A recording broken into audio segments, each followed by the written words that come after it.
సంఘం ఏ ఇంద్రియాలతో నిండుకోవాలి? జ్ఞానేంద్రియాలతో నిండుకోవాలి. బాగా అర్థం చేసుకోండి. కళ్ళు ఉండడం గొప్ప కాదు, ఆ కంటిని దేవుని చిత్తానుసారంగా ఎలా వాడుతున్నాం అనేది గొప్ప. నోరు ఉండడం గొప్ప కాదు, ఆ నోటిని దేవుని చిత్తానుసారంగా ఎలా ఉపయోగిస్తున్నాం అనేది గొప్ప విషయం. అర్థమైందా? చెవులు ఉండడం గొప్ప కాదు, ఈ చెవులను దేవుని సంకల్పానుసారంగా ఏ విధంగా ఉపయోగిస్తున్నాం, ఎక్కడ డోర్ ఓపెన్ చేస్తున్నాం, ఎక్కడ డోర్ క్లోజ్ చేస్తున్నాం అనేది ముఖ్య విషయం. అసలు వీటన్నిటిని ఎందుకు అలా తీసుకోవాలి అని అంటే, చూడండి మీకు ఒక ఎగ్జాంపుల్ చెప్తాను. బయట దోమల మందు పొగేసుకుంటూ వెళ్తున్నారు ఆ రోడ్డు మీద.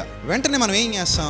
డోర్స్ క్లోజ్ చేస్తాం కదా. పక్కింటి వాళ్ళు ఎవరో స్లాబ్ డిస్మాండిల్ చేస్తున్నారు, ఆ పొగ ధూమము లేచిపోతున్నప్పుడు ఆ డిస్ట్రక్షన్ జరుగుతుంది.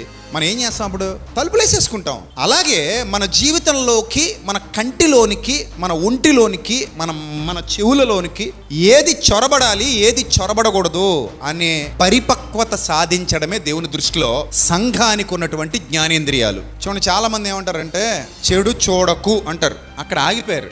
అది పరిపక్వత కాదు. చెడు చూసినా చలించకు, అది పరిపక్వత. అది ఎలా సాధ్యం అంటే జ్ఞానేంద్రియాలు గల వారికి అవుతుంది. ఆ స్థాయి సాధన మన బ్రతుకులో జరగాలి. అది నేను చెప్పేది. ఆ స్థాయి సాధన జరగలేనప్పుడు మనం సంఘానికి వెళ్తున్నాం, దేవుని వాక్యం వింటున్నాం, కూర్చున్నాం, వచ్చేసామంటే దానివల్ల నో యూస్, ఉపయోగం ఉండదు. ఆ స్థాయి సాధన ఎప్పుడైతే మన బ్రతుకులో జరుగుతుందో, you will be a great faithful person, no doubt at all. అందులో ఒక ఫెయిత్ఫుల్ పర్సన్ గా నువ్వు అద్భుతంగా ఎదగాలి అంటే ఆ జ్ఞానేంద్రియాల సాధన అవసరం.